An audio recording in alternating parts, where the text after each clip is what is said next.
This is a true story about a situation I was in when I was a nurse working in a hospital in California. It's between me, an obstetrician, and a laboring woman, though the laboring woman never knew what had happened behind the closed doors.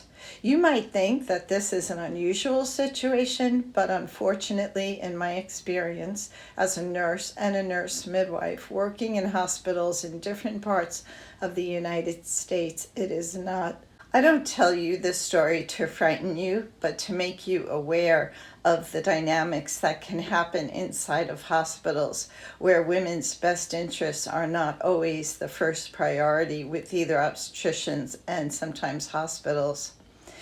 This woman, she was having her first baby. She was in her late 20s. She was super healthy. The baby was completely normal, a completely normal pregnancy. I had gone in and I had assessed her and everything was fine. The baby's heart rate looked great. When I came out, it was 11 o'clock. It was a nighttime shift that I was working. The obstetrician came to me and said, "We're going to do a C-section on her." And I said, "Why?" "I thought you were going to probably send her home. Don't we usually send women home who are in early labor or what we call prodromal labor?"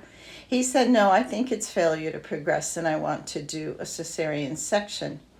Well, normally nurses are not supposed to contest physicians' opinions, especially when a doctor wants to do surgery. But I wasn't going to fall for this, and I said to him, "But she's in early labor. She's in prodromal labor. This is an active labor." And he said, "No, I think she's been in active labor for a while." And we proceeded to have a very technological and academic discussion about the definitions of early labor and active labor. Usually, generally speaking, active labor doesn't even start until a woman having her first baby is 4 centimeters. This woman was only 2 centimeters and her contractions were 5-7 minutes apart. We knew, both of us, that he wanted to go to bed. He wanted to go to bed at 11 o'clock every night. He did not like staying up during the night, which means he was in the wrong profession. But anyway, we knew that's what the underlying issue really was. But we continued to have this prolonged discussion about the definitions of active and prodromal labor. What was also unusual was there was a charge nurse, the head nurse on, who was a highly experienced labor and delivery nurse, and she knew what was really going on. And she jumped in and she took my side, saying, "No, I think this woman is in early labor."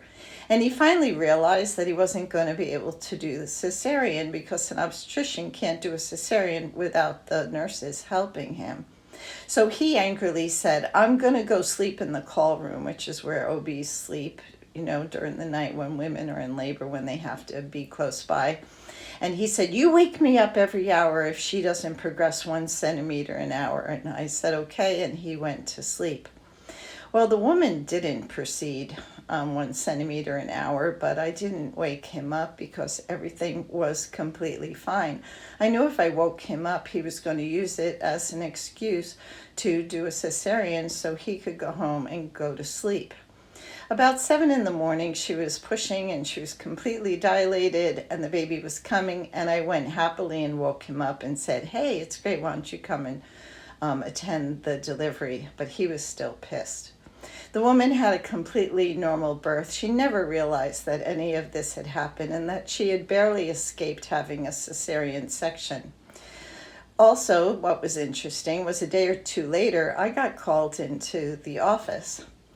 The woman who was the chief of OB, the head of the OB department, she was also the partners of this physician. And she had a lot of respect for me, tremendous respect for me.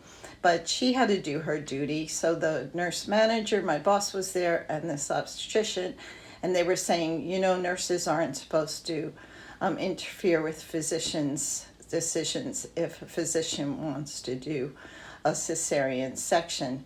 And I said, "Look, we all know what was going on. He just wanted to go to sleep. He wanted to do a cesarean on a woman who should have been sent home."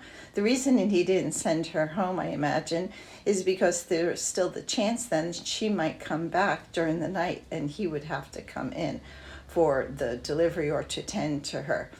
Anyway, I got in trouble for that and it got written up and put in my record.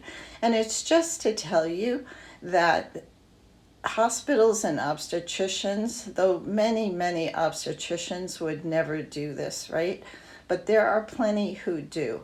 And so women need to be aware. We can't be being naive and thinking like that everyone has our best interests in heart. It would be lovely if you absolutely, completely could trust your obstetrician. That would be the ideal situation, and I wish the world was like that. But unfortunately, that is not the case. And it is obstetricians' recommendations that are driving up the cesarean section rates, at least in part.